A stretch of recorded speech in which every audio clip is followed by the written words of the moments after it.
Estamos ao vivo, os três mosqueteiros da educação, eu, professor Viegas, professor Elton Dornelles, e hoje nós temos uma mosqueteira aí substituindo o professor Ulisses, a professora Águida Aguiar, e o nosso convidado aí, o professor Márcio Machado. Tudo bom, pessoal? Tudo bom, Elton? Tudo bom, Águida? Tudo bom, professor Márcio? Boa tarde. Boa tarde a todos.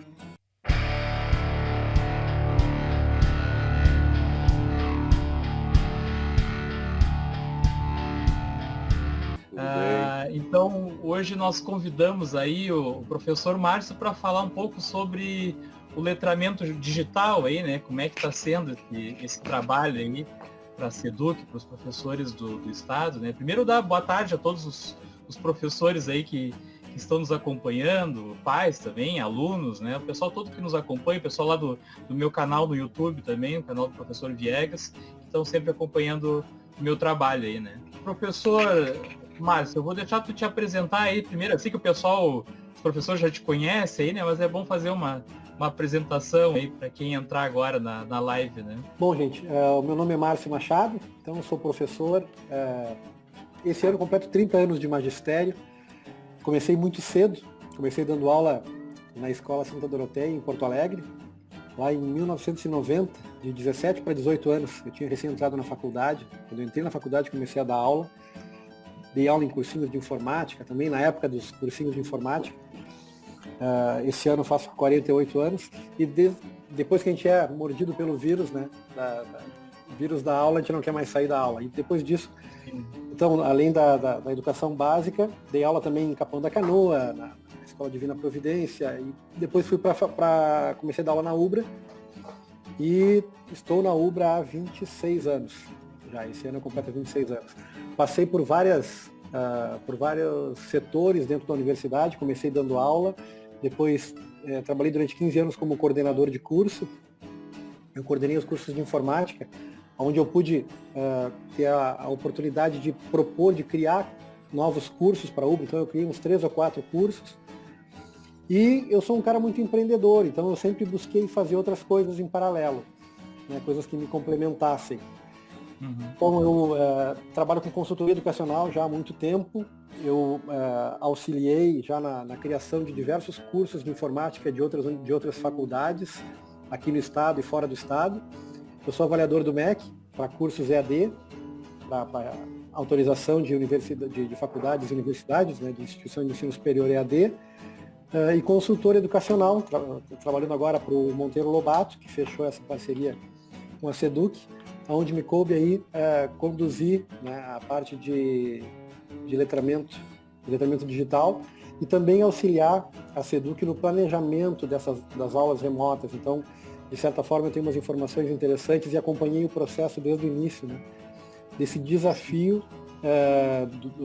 da rede pública estadual de não perder o ano letivo e de suprir, de certa forma, do jeito que dava, né, a aula para os seus alunos, para a sua rede.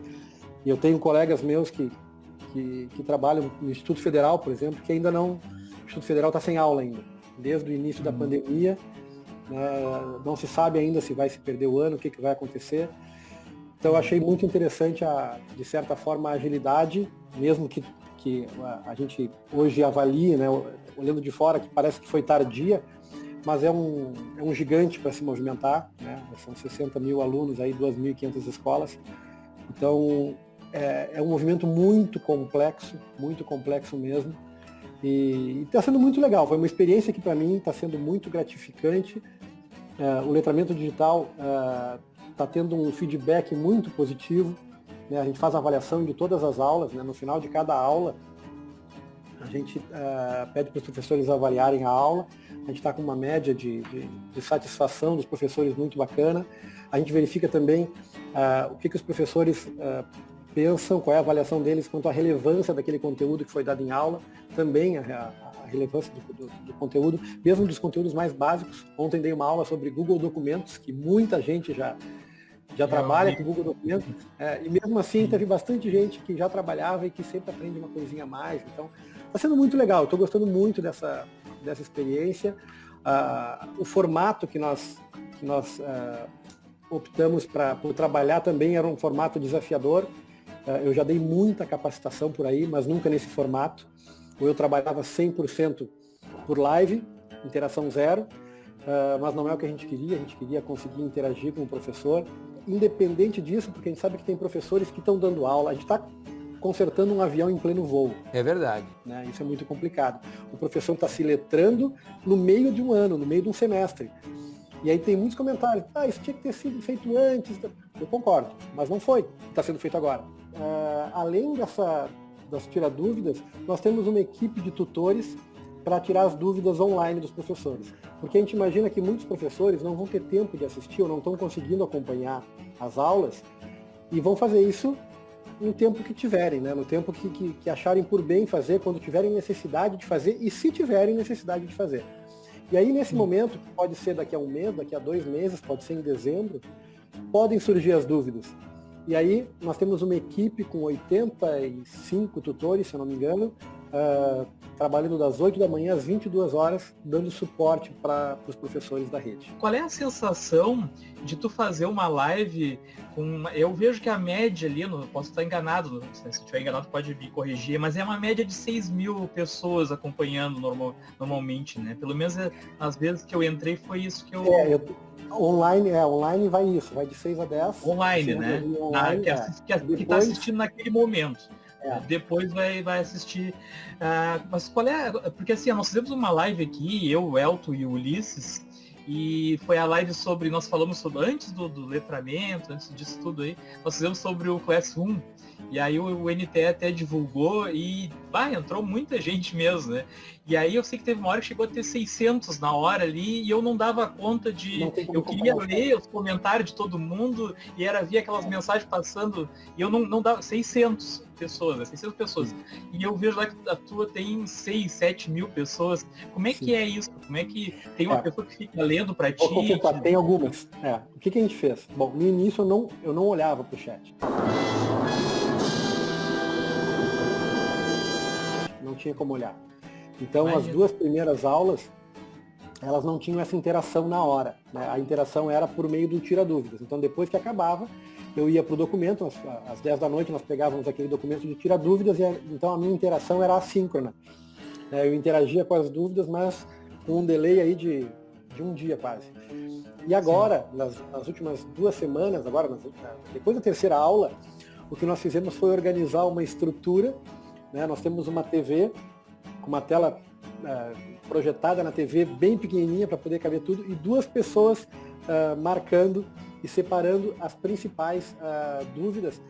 E o que dá tempo aí, elas jogam, como a gente já tem o roteiro da aula, elas sabem em que momento colocar e eu fico acompanhando. Enquanto eu estou dando aula, eu deixo um documento do Google Documentos aberto no cantinho, onde eu tenho o meu roteiro, e essa minha equipe, são essas 2 pessoas que acompanham, que monitoram esse chat de 6 mil pessoas, como tu falasse, né, online, vão inserindo os principais comentários, as principais dúvidas, se tem a ver com a aula. Esse é o mercado, esse é o que tem que ser mercado.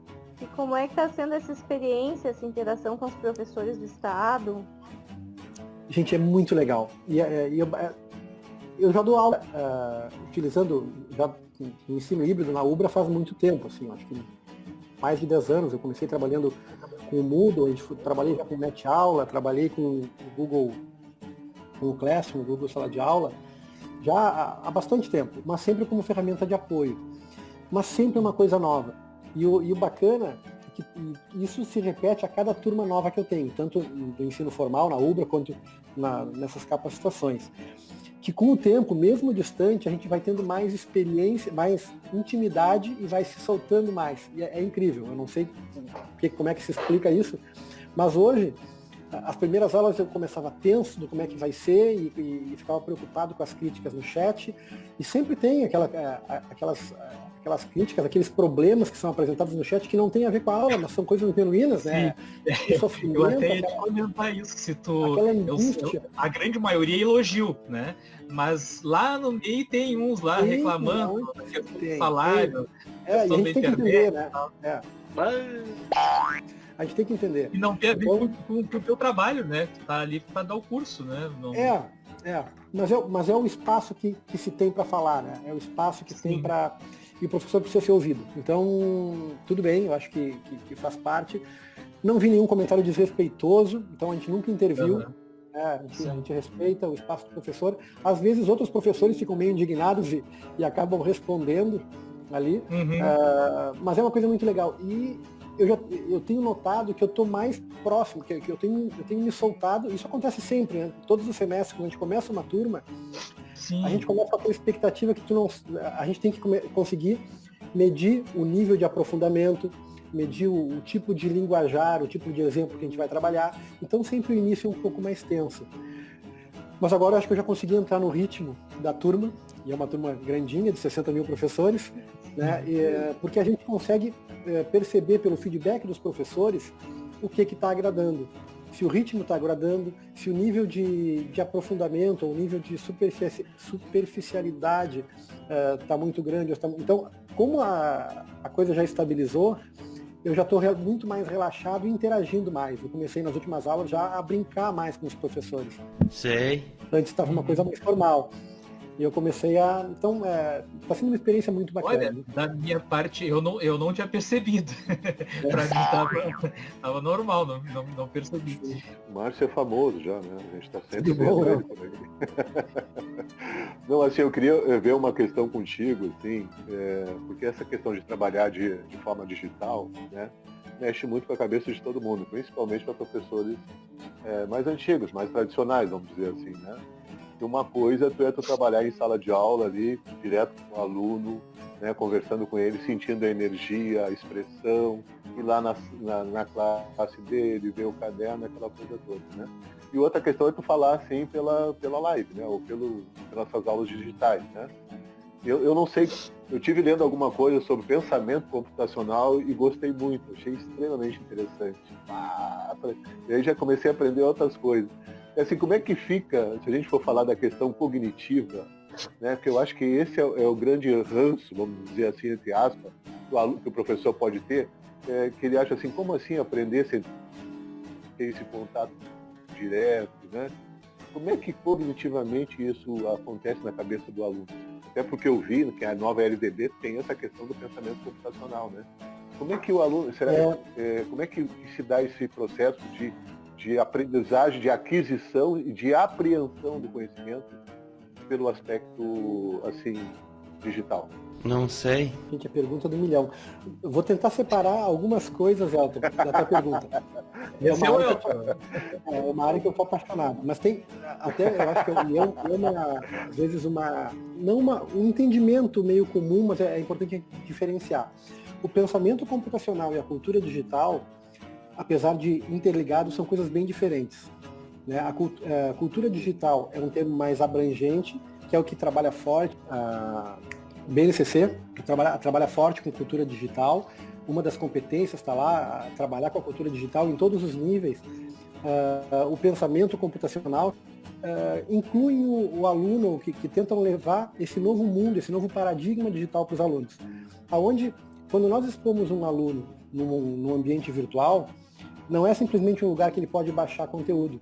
É um lugar diferente, é um mundo diferente, um paradigma diferente, aonde existem problemas de segurança que ele tem que se preocupar, de privacidade dos seus dados, aonde eu tenho que me preocupar com a ética, porque é muito fácil, e o anonimato que o virtual possibilita, ou de certa forma a não presencialidade, pode estimular um tipo de atitude agressiva ou antiética.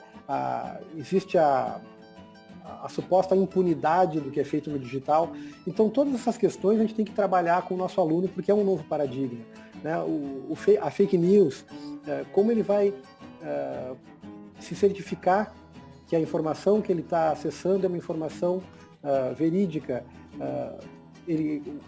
o cuidado que ele deve ter ao passar uma informação adiante. Então, todas essas coisas entram nesse mundo da cultura digital, que é importante trabalhar com o nosso aluno.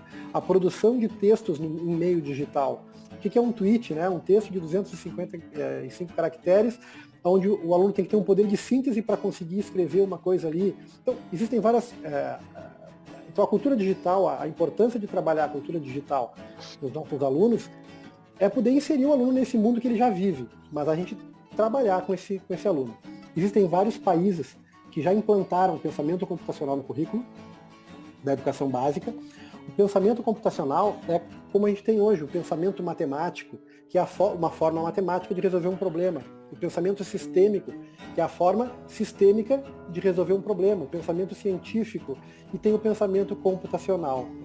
O pensamento computacional é uma forma computacional, não necessariamente utilizando o computador, mas é um pensamento computacional. Mas por que é polêmico? Porque o objetivo de quem trabalha com pensamento computacional não é formar programadores. Por meio do pensamento computacional, tu consegues melhor resolver os problemas do dia a dia utilizando as tecnologias. Não tem nada a ver com programação. Sobre as atividades do letramento digital, eu sei que na última live tu comentou, né, no início, que há uma preocupação, né, Márcio? O pessoal fala ali muito no chat. Ali, já estão atucanados e vai ter mais coisa para fazer. Exatamente, né? Uma preocupação da maioria dos professores com relação às atividades, né? Se é obrigatório, se não é, quanto tempo tem para fazer, se vai valer a efetividade. E tu até andou esclarecendo, né, para o pessoal que não seria obrigatório, né? Tem professores que têm relatado, né, o Márcio, e assim, aqui nós temos uma obrigação, né, com esclarecimentos aqui, né? E tem professores que têm relatado que isso está atrelado à efetividade e que algumas direções têm cobrado isso dos professores, ou até mesmo algumas CREs, né? Mas assim, quem poderia então esclarecer isso para os professores, deixar isso tranquilizar, né? Porque é uma preocupação que se tem a mais, né? Porque assim, a gente tem toda essa preocupação com a pandemia, com os alunos que não estão conseguindo acessar, com as atividades que tem que fazer, com o planejamento de aula, e mais esse pânico agora que a gente tem que cumprir as atividades ali. Me desruga tudo a minha pele. Eu vou responder de trás para frente. Primeiro, que quanto às atividades do curso, quando nós pensamos e desenhamos o curso, nós já tínhamos esse conhecimento, né, da situação do professor, a vivência do professor, de que ele não tem tempo para estar fazendo atividades além das atividades que ele já faz hoje, né, de planejar a aula. E mais, hoje o professor está tendo que planejar uma aula para dois públicos diferentes, um público conectado e um público não conectado. E isso é uma coisa complexa. E até então, e mais complexa ainda, porque antes da pandemia, professor como eu, que tô há 30 anos dando aula, gente, eu sei nas disciplinas de trás para frente, de frente para trás, eu chego na aula, posso chegar dormindo, abrir o olho e já saio falando. Né? E assim, a maioria dos professores já trabalha assim. Só que agora no virtual é diferente. Agora no virtual eu tenho que ter toda uma estratégia para conseguir me conectar com o aluno, conseguir despertar o interesse do aluno, verificar se o aluno está conseguindo acessar, se não está conseguindo, é outro mundo. Então sim, está sobrecarregando muito os professores. E nós pensamos muito na hora de criar as atividades, para não criar atividades que fossem tomar tempo do professor. Então, eu vou dar um exemplo de atividade. Nós trabalhamos agora no início dessa semana com o Google Formulários, com o Forms. E aí, é um dos conteúdos mais pesados, um dos mais utilizados e um dos mais pesados, que é criar formulários para fazer a avaliação dos alunos, ou uma pesquisa. E aí, a primeira versão que nós montamos, quando eu dou esse curso em outros lugares, em outros momentos, a gente dá um exercício em cima o curso está todo montado em cima das ODS, né, dos Objetivos de Desenvolvimento Sustentável. A gente procurou um tema norteador que pudesse atender tanto as humanas quanto as exatas, então nós pegamos esse tema dos Objetivos de Desenvolvimento Sustentável para ser o eixo do curso. Ao invés de pedir para os professores criar um formulário sobre o tema dos Objetivos de Desenvolvimento Sustentável, que eles não iam usar para nada, nós botamos a seguinte atividade. Professor, com os conhecimentos que você aprendeu, crie um formulário que seja aplicável à sua turma ou à sua comunidade, que faça sentido para o seu componente curricular, e poste o link desse comentário, desse formulário que você criou, aqui na atividade, para a gente ficar sabendo o que foi feito. Então, o objetivo da atividade é que o professor consiga enxergar, porque eu acho que na avaliação ou no exercício, o professor consegue fazer aquela conexão da teoria com a prática. Então ele consegue entender até o tipo de aplicação que ele pode ter para aquele conteúdo. Então nós sempre partimos dessa premissa de não sobrecarregar, de tentar ao máximo relacionar a atividade proposta na capacitação com a atividade do professor, que não seja uma coisa a mais, mas que inspire ele a utilizar aquela técnica, aquela ferramenta na aula com os alunos dele. Mas, agora voltando para a tua pergunta, o chefe do professor é o diretor da escola, o chefe do diretor da escola é o gestor da CRE, e o chefe da CRE é o secretário de educação. A informação que eu tenho é que a capacitação é eletiva. O professor faz se quer, quando quiser fazer, essa capacitação vai ficar toda online. Então, se o professor quer fazer só um módulo, ele pode fazer um módulo, pode fazer 2 módulos, não tem relação nenhuma com efetividade, até onde eu sei. Agora, eu não sei também até que ponto o diretor da escola tem autonomia e pode dizer assim, eu quero que os meus professores se capacitem, eu quero garantir para a minha comunidade que os professores da minha escola tenham condições e tenham conhecimentos para dar uma aula remota. E aí, daqui a pouco, ele usa de uma estratégia mais ou menos incisiva para convencer os seus professores a fazer o letramento digital. Até onde eu sei, e sim, eu não sou funcionário da SEDUC, né? Não é obrigatório fazer. Não sabia. O professor usar o Meet, usar aula síncrona com seus alunos ou não, também é um ponto polêmico que tem que ser cuidado. A minha opinião é que nem 8 nem 80. Tem professores que querem dar todas as aulas 100% online, e eu acho isso muito ruim. É uma exposição extrema do aluno, a gente tem que cuidar. O tempo de exposição do aluno à telinha, né? Não só o tempo, a gente tem que considerar que os alunos, às vezes, compartilham espaços ou até dispositivos. Então, se eu tenho um irmão tendo aula de manhã junto comigo, eu não tenho, ou um assiste a aula ou o outro assiste. Agora, é importante a aula online, a aula online com a câmera ligada cria um vínculo, né? Ajuda a estabelecer aquele vínculo, de certa forma, perdido da presencialidade. Então, é interessante, tem todo o lado positivo, mas eu acho que a gente tem que cuidar muito para não expor muito os nossos alunos um tempo demasiado. É mais fácil para nós professores ligar a câmera e sair dando aula. Mas em termos de curiosidade mesmo, né? Quem é que elabora essas atividades para nós professores do letramento digital?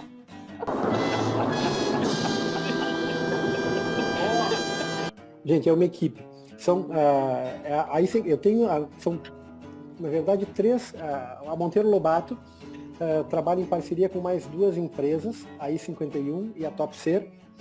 Então, toda a parte de curadoria de conteúdo é feita pela I51 e pela Topser. Eu participo, a professora Maide, que é uma Google Innovator também, com muita experiência em letramento digital. Nós 2 coordenamos esse processo, todo esse processo de curadoria do conteúdo, e fora isso tem mais uma equipe, né, uma que cuida mais do pessoal da parte de infraestrutura do G Suite. Eu ensinei os professores a colocar um conteúdo ali e como replicar esse conteúdo. Então eu posso pegar uma mesma postagem e jogar para várias turmas, né?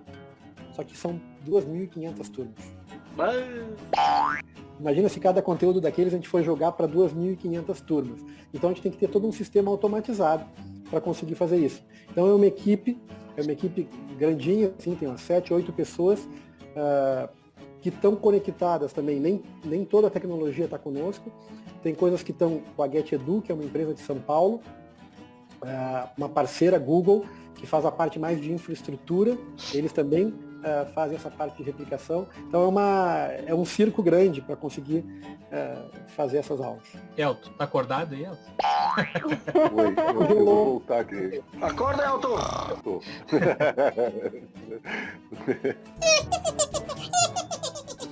Eu tenho medo dessas edições. Quando a gente vai preparar. São perigosas, né? Não vale botar o leãozinho aquele, hein? Não vale.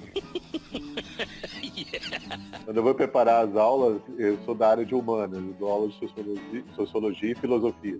Então, assim, eu tenho que ter uma preocupação daquilo que a gente não consegue ter em sala de aula, que é a interação, né? interação efetivamente, assim, um pergunta uma coisa, outra fala outra, a expressão de um, o jeito de outro, e dali você é professor, sabe o que eu estou dizendo. Aqui, né, na maioria dos alunos tu não vê, então não tem essa ferramenta. Então tu tem que procurar, eu procuro muito na internet algum material, né, seja através de desenho, seja lá o que for, para trabalhar melhor aquele conteúdo e poder ter um impacto no aprendizado do aluno, né? Que foi a pergunta que eu te fiz. Como é que a gente trabalha essa questão pedagógica? Como é que isso, né, toca no aluno? Por isso que tu está falando é verdade. Só a aula síncrona, eu acho que vai ficar uma coisa extremamente pesada para o aluno, porque queira ou não queira, né? Tá, tu é bonito, eu sou feio, daí fica pior ainda, entendeu? Mas foi bom. Então eu não tinha te respondido então, assim, direito.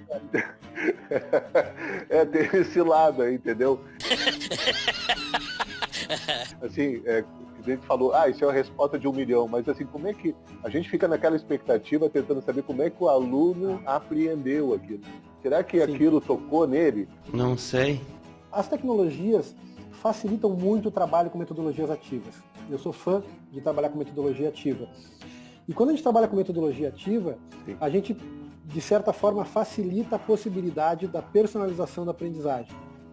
Quando a gente trabalha com a tecnologia, eu perco, por exemplo, como tu disseste, tu perde a interação de estar olhando para o teu aluno e percebendo no rostinho dele se ele entendeu aquilo ou não entendeu.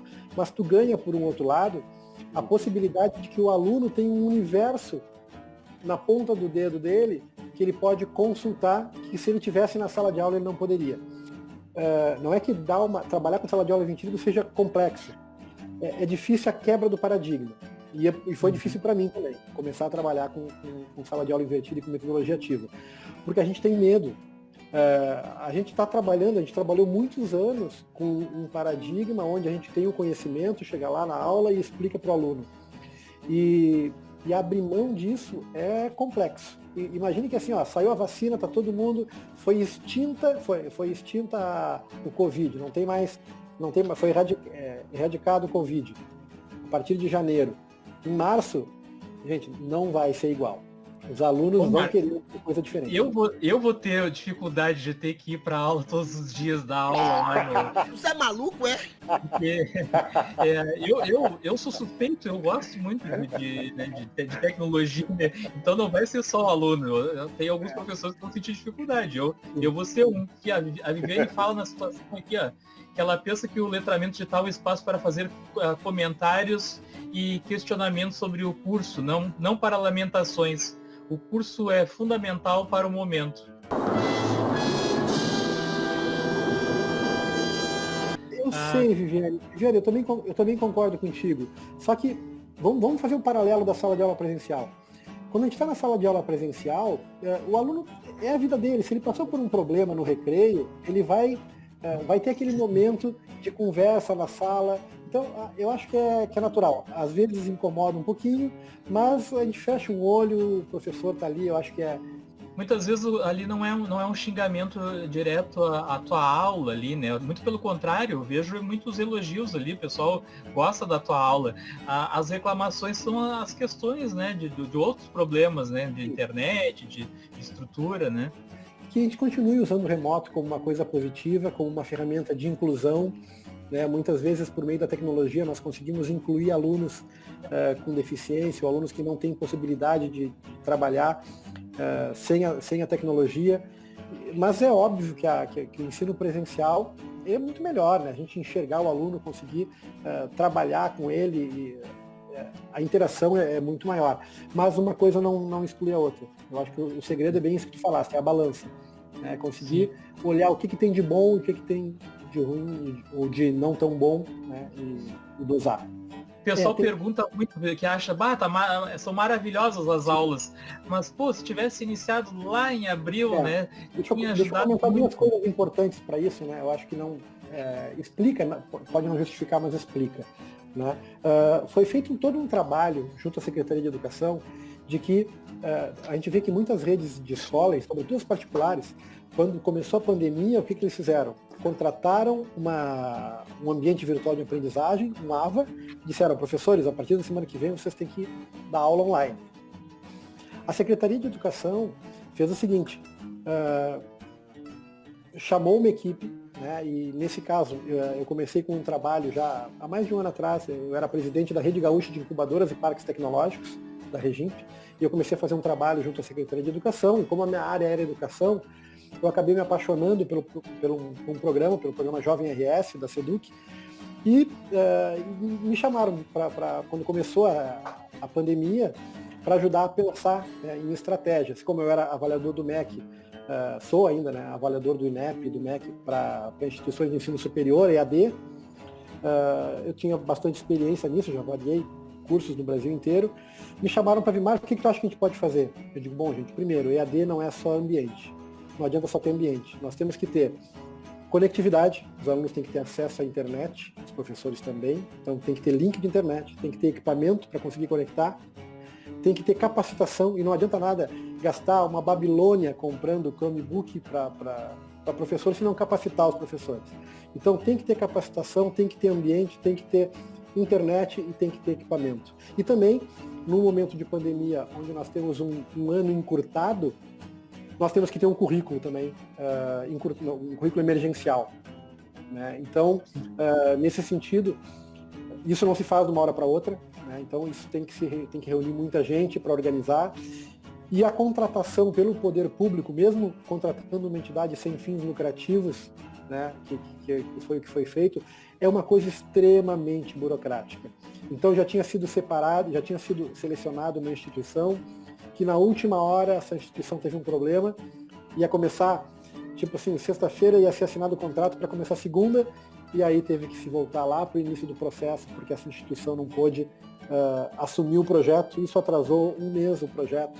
Então, não foi por vontade da SEDUC, nem foi por falta de empenho do secretário. O secretário se empenhou ao extremo mesmo, mas infelizmente nem tudo correu como se imaginava, então se atrasou aí um mês pelo menos, mas mais que isso era difícil, porque a gente não sabia também por quanto tempo, se as aulas iam voltar ou não, né?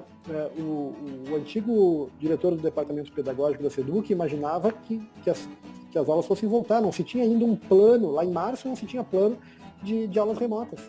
Então isso teve que ter sido depois. A gente tem estados que ainda não tem. Tem estados no Brasil que ainda não tem, que ainda estão engatinhando, estão usando o WhatsApp, Facebook para os professores compartilhar conteúdo, e não se sabe se vão perder o ano ou não.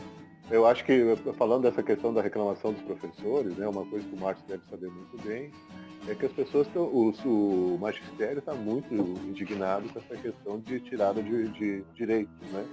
A gente está perdendo direitos cada vez mais, está precarizada a nossa situação. Além disso, uma coisa que a gente vem pedindo há muitos anos é o investimento na escola, investimento mesmo em recursos, né? Que agora, com a pandemia, isso ficou extremamente evidente, né? Que a gente já poderia, se houvesse investimento, pelo menos isso, em questões de material, em questão de recursos, equipamentos, né? Nem tu falou aí, eu dizia isso em sala de aula, a pessoa tem uma baita de uma tela, né? Touchscreen aquela, e tu ter uma antena e poder dar uma aula de... Uma TV para sala de aula já seria muito legal, né? Uma TV grande para sala de aula já seria muito legal. Isso, e tu poder dar uma aula de geografia, podendo mostrar, né?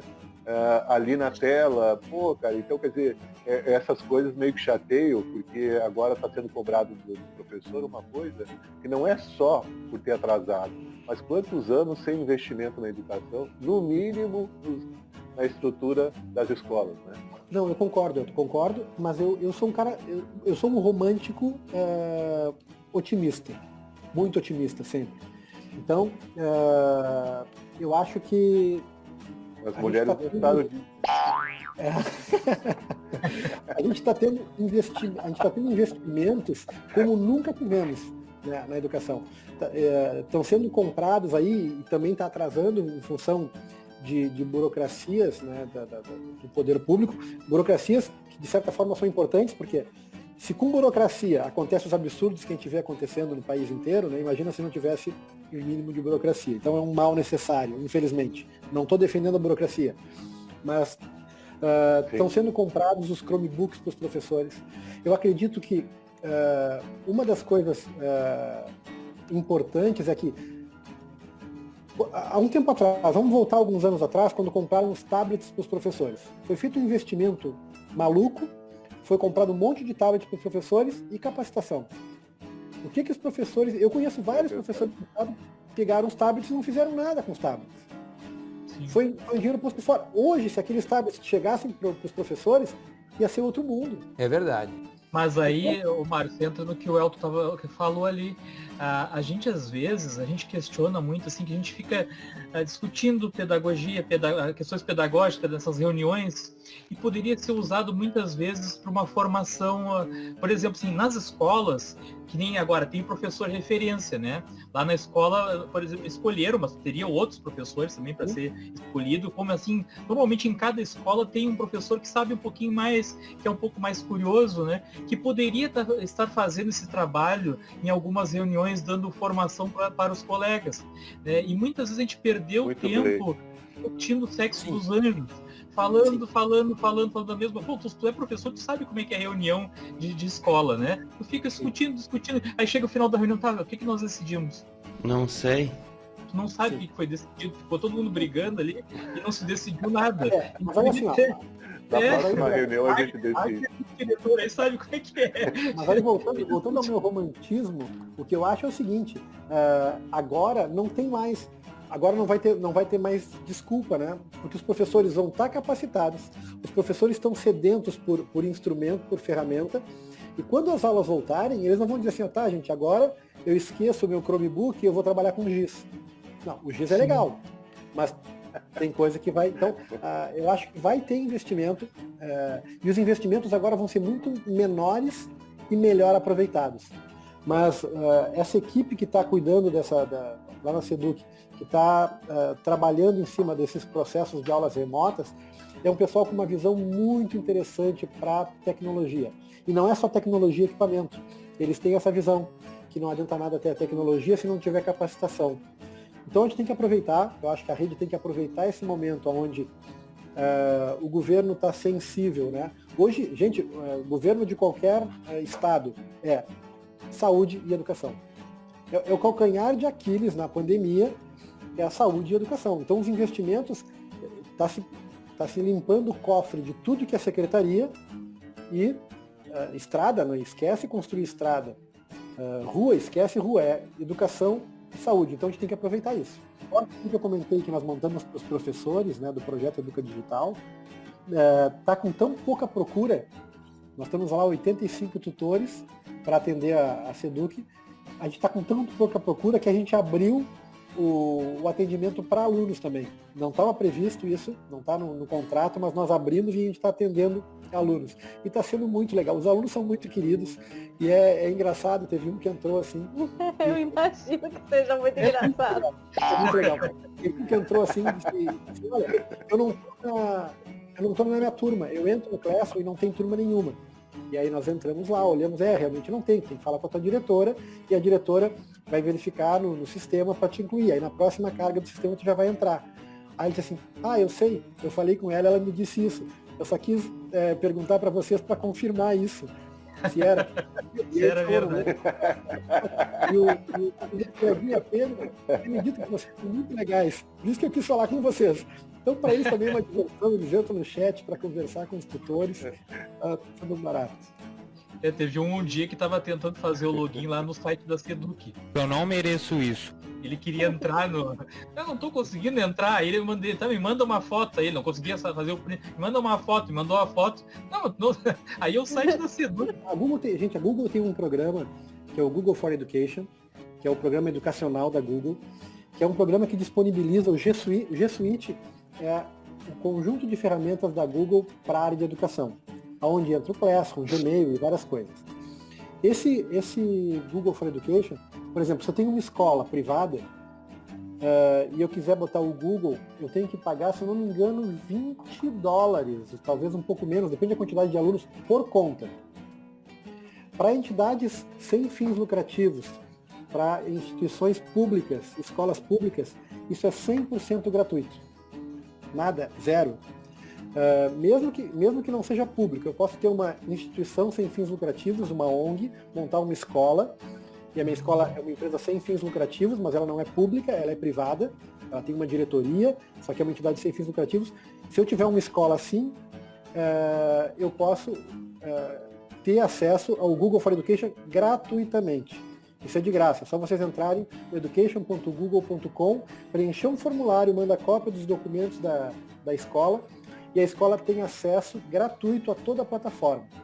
E aí o que acontece? Na plataforma do Google, o que a gente tem que fazer é ter pessoas capacitadas para criar as turmas, para fazer isso. Então, hoje o contrato da Google Secretaria de Educação é um contrato 100% gratuito, então não tem nenhum valor pago para Perdemos o convidado. Problemas técnicos. A Águida ficou bem pertinho de mim ali. Dá um bloco nele aí, Sandro. Pareceu. Esse é o... Eu quero de novo. Aqui, agora... Problemas técnicos que estamos tentando resolver com o professor Viegas. Já está dando soluções aí, ele é um mestre dos magos. Professor oficial da tecnologia da informação. Hoje deu problema com o professor da tecnologia. A internet dele. A pessoa que acontece isso na live. Namora... Bonito esse cachecol aí, Águida, adorei. É cachecol que a gente viu? É uma chat, eu te empresto quando terminar a pandemia. Então eu estava falando, o contrato da Google, então, ele é um contrato gratuito, e não só para a Seduc, é gratuito para qualquer escola. Então se tem alguma escola do município, alguma escola aí assistindo a live que quer instalar o Google for Education, para todos, gente, e é um acesso ilimitado para o Drive. Então os alunos, os professores, toda a comunidade escolar acaba tendo acesso ilimitado a todas as ferramentas do Google. É muito interessante. Hoje, a Faculdade Monteiro Lobato, então, foi a faculdade contratada para fazer esse trabalho de letramento digital. E essa faculdade, então, eu sou consultor da Monteiro Lobato. A Monteiro Lobato contratou diversas pessoas, gente, são mais de 100 pessoas no total dessa equipe trabalhando nesse projeto. Então, são 85 tutores. Na minha equipe da parte de letramento digital tem umas 6 pessoas, da TopSer tem mais 4 pessoas, então é uma equipe bem grande, aí eu acho que dá um pouquinho mais de 100 pessoas, mais a estrutura da Monteiro Lobato, toda a estrutura da parte administrativa. Tem um grupo de professores, ele é um projeto de 7 meses, tem um grupo de professores que vai atuar junto ao pedagógico para fazer curadoria de conteúdo, vai ter aí... Tem novidades que vão vir aí no meio do caminho, vai vir uma biblioteca digital de práticas pedagógicas, onde os professores vão poder publicar coisas e se inspirar com aulas de outros professores da rede. Tem coisas muito legais aí para acontecer aí. E esses tutores de agora, eles são professores, são daqui do Rio Grande do Sul? Como é que funciona? Então, assim, primeiro... O que aconteceu? Muitos professores iam fazer parte do próprio estado, iam ser tutores, né? Que eu não porque eu fazia parte, né? Mas que eu acho muito interessante porque nós falar a mesma língua, né? Você é maluco, é? Claro. Né? Então eu acho interessante porque aí quando tu vai tirar uma dúvida ali, tu tem a visão não só da informática, como também a visão pedagógica, né? A visão da sala de aula, né? E também é uma renda, né? É um negócio que ia ser muito legal. Acho que ia ajudar de todos os lados. O problema foi um problema legal. No convênio, né, nesse convênio, na contratação da Faculdade Monteiro Lobato, não tinha uma cláusula que não poderia subcontratar funcionários da rede. Porque senão, a rede, imagina que o Estado estaria pagando um professor...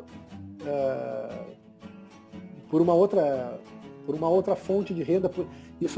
Imagina que um professor poderia fazer um projeto para ganhar mais em função disso.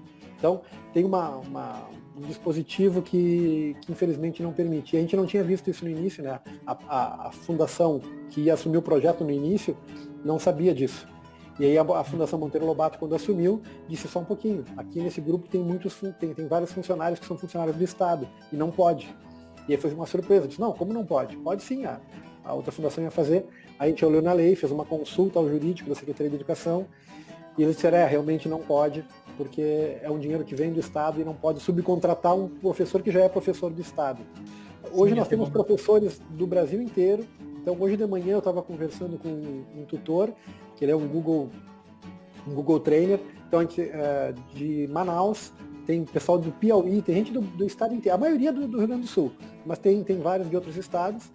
Como é que nós fizemos a seleção? Nós divulgamos, principalmente nos grupos de educadores Google, nos GAGs, né, que são grupos de educadores Google, que tem no Brasil inteiro, que são pessoas que já são familiarizadas, que já trabalham, muitos deles são Google Trainers, que já trabalham com capacitações Google. Porque a ideia é que essa equipe possa tirar as dúvidas dos professores, não de conteúdos pedagógicos, mas sim de como utilizar a ferramenta para aplicar, para trabalhar esses conteúdos. Eu já fiz vários cursos EAD, né? E inclusive na URGS ali, fiz mídias na URGS, fiz ali informática instrumental e tal, e a gente usava o Moodle, né?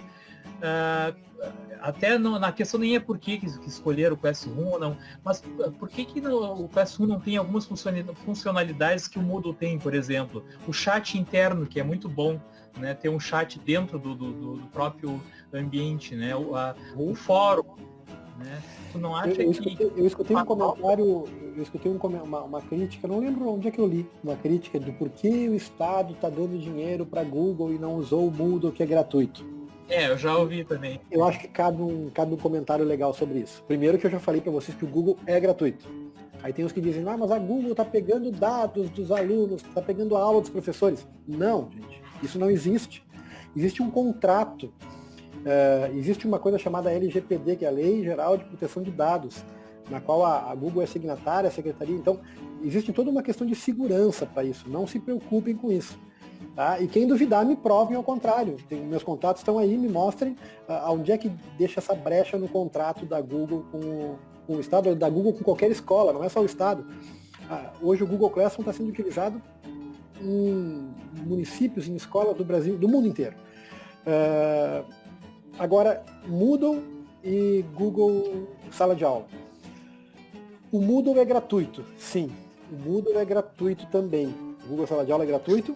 O Google Sala de Aula é gratuito só para instituições públicas ou sem fins lucrativos, senão ele é pago, muito bem pago.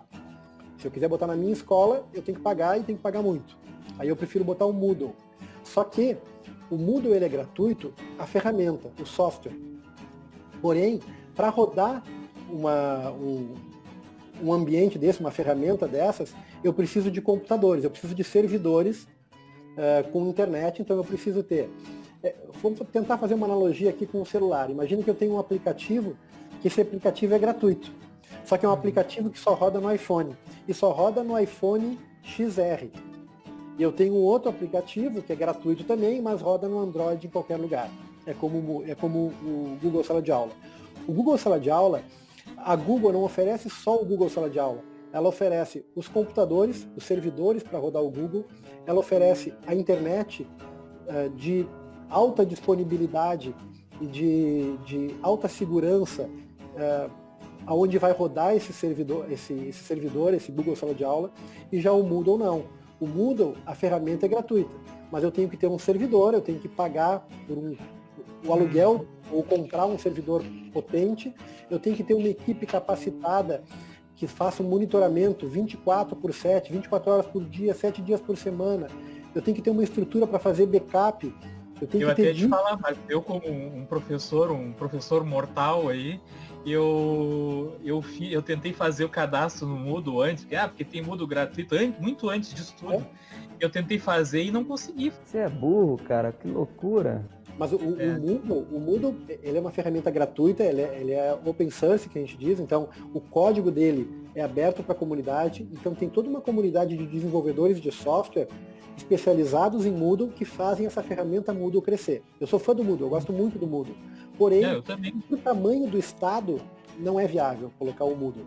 E o Moodle é mais, como ele é mais, tem muito recurso, é mais difícil de capacitar, tem mais chance de dar problema, não tem tanta padronização, porque aí cada desenvolvedor cria uma forma diferente.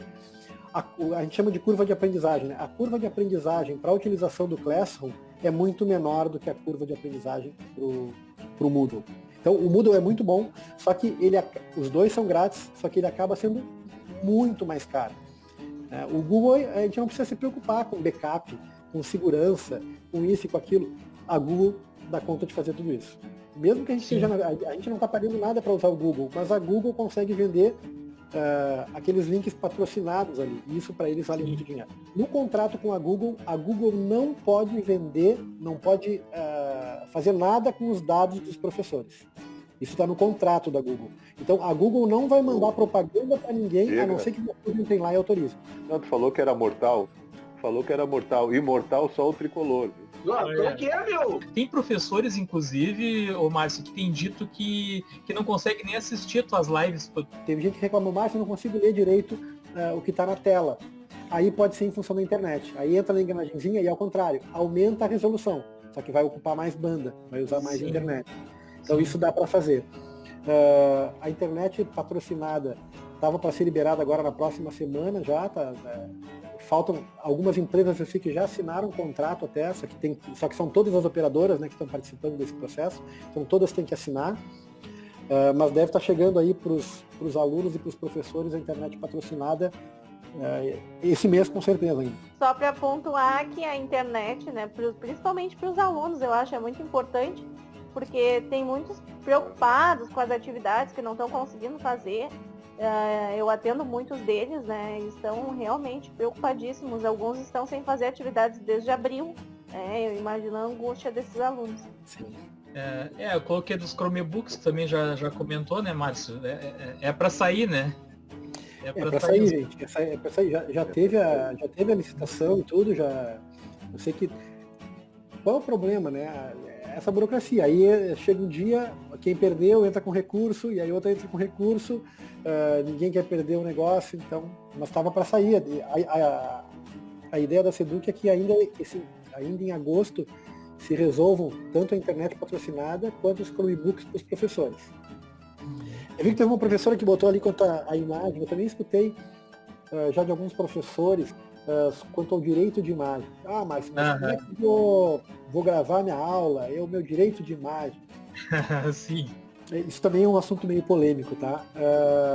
Gente, o direito de imagem, quando a gente dá aula para os alunos, vocês estão cedendo o direito de imagem de vocês para aqueles alunos. Isso não quer dizer que vocês, quando gravam uma aula no Meet, vocês estão dando o direito de imagem de vocês para ser utilizado comercialmente pela Seduc ou por qualquer pessoa. Só quem acessa a turma e a gravação do Meet é quem o professor permite. Então o professor grava aquela aula no Meet e disponibiliza para a sua turma. E só a sua turma vai acessar. Aí tem o cara que diz assim, Márcio, mas aí o aluno pega isso aí e passa para o Deus e o mundo. Bom, gente, esse problema já existia quando a gente estava trabalhando no presencial. Se o aluno for lá, filmar a minha aula e disponibilizar isso para fora da turma, o aluno está transgredindo e o aluno pode ser penalizado por isso. Se ele fizer um meme, ele pode fazer um meme me filmando dando uma aula presencial. Mas assim, qual é a tua opinião, pessoal? Tu, professor Márcio, tu acha que é possível voltar às aulas, mesmo que seja ensino híbrido, né? As aulas presenciais agora em setembro? Hoje tudo deve se pautar pelas normas. Márcio, tá? Que está falando. Tudo deve se pautar pelas normas da saúde. Então, eu acredito que se nós voltarmos em setembro, o que provavelmente vai acontecer? Uma superexposição de alunos, sobretudo, imagina, se forem alunos de infantil, que não tem tanta maturidade, tanto cuidado, e são vetores. Né? Isso vai acabar ampliando o risco e fica 2 semanas com aula, porque em todos os protocolos de retorno que a gente tem visto por aí, as coisas básicas são monitoramento diário, então todo aluno tem que verificar se tá a temperatura e se tem algum sintoma. Quando aparece o sintoma, isola aquele aluno, isola aquela turma, se mais alguém aparecer, fecha a escola. Então, gente, eu imagino que uma escola abrindo numa semana, 2 semanas depois ela já está fechada. Eu acho muito difícil retornar agora, nesse momento. E acho que a gente eu não sei, eu nem me preocupo muito com isso, porque se fizerem essa atitude de abrir, vai fechar. Porque é ciência, a coisa, o contágio é maluco, a gente vê isso. Eu morei 1 ano na Espanha, fiz meu pós-doutorado lá, e estava ontem conversando com os amigos meus que estão lá. Lá não voltou ainda, eles têm a sorte de estar em férias, mas eles não têm uma previsão de voltar agora em setembro, retomar as aulas, mas eles não sabem se vão retomar por causa disso. Porque voltando, eles sabem que vai aumentar. Então, enquanto não tiver vacina, é difícil voltar. Eu não acredito Pode retornar, mas eu não acredito que esse retorno dure mais do que 2 semanas, ou 3 semanas. Eu acho que o ensino público, primeiro, eu estou vendo uma debandada do particular para o público. Eu conheço alguns pais que tinham filhos em escolas particulares que cancelaram a matrícula, um pouco em função da crise, e outro porque o Estado está na frente de algumas escolas particulares. Em termos de ferramentas, em termos de capacitação de professores, em termos de internet. Agora, quando começar a internet patrocinada, gente, imagina o aluno ter direito a uma internet, o professor da escola ganhar um Chromebook para trabalhar e ser capacitado para isso. Nós vamos estar na frente de muita escola particular. Então, pensando estrategicamente, o governo vai ter que pensar, porque se não apoiar as escolas particulares vai dar uma quebradeira geral e não cabe todo mundo na rede pública. Então, Sim. Uma das preocupações que eu acho que o ensino público vai ter que ter é o inchaço. Vai ter uma debandada, eu acredito que vai ser uma debandada de alunos agora na virada do ano para o público. Já está acontecendo, né, Márcio? Já está acontecendo. Nós já estamos recebendo alunos do particular. Então, eu acho que a gente vai estar com a faca e com o queijo na mão. Vai estar muito legal. Eu acho que a gente está surfando uma onda com todos os... Gente, eu também não quero fazer uma apologia ao ensino híbrido. Eu acho que o ensino híbrido acaba deixando muita gente de fora. A gente tem muitos problemas, a gente tem gente que não tem acesso. A gente sabe que mesmo no Estado dando internet, tem alunos que onde moram não pegam internet, nem que o Estado queira dar. Então, acaba excluindo algumas pessoas, a gente tem que ter esse cuidado, porém, é uma transformação na nossa metodologia de trabalho, na metodologia de ensino. Eu acho que é um avanço muito grande, a gente vai aprender muita coisa ainda, a gente vai ter que adaptar muito o processo, mas eu vejo como uma coisa muito positiva. Parabenizar o Márcio aí pelas explanações ótimas, né? Muito bom conhecê-lo, prazer. Vamos à luta, né? Tem muita coisa para fazer. Agradecer pela oportunidade, né?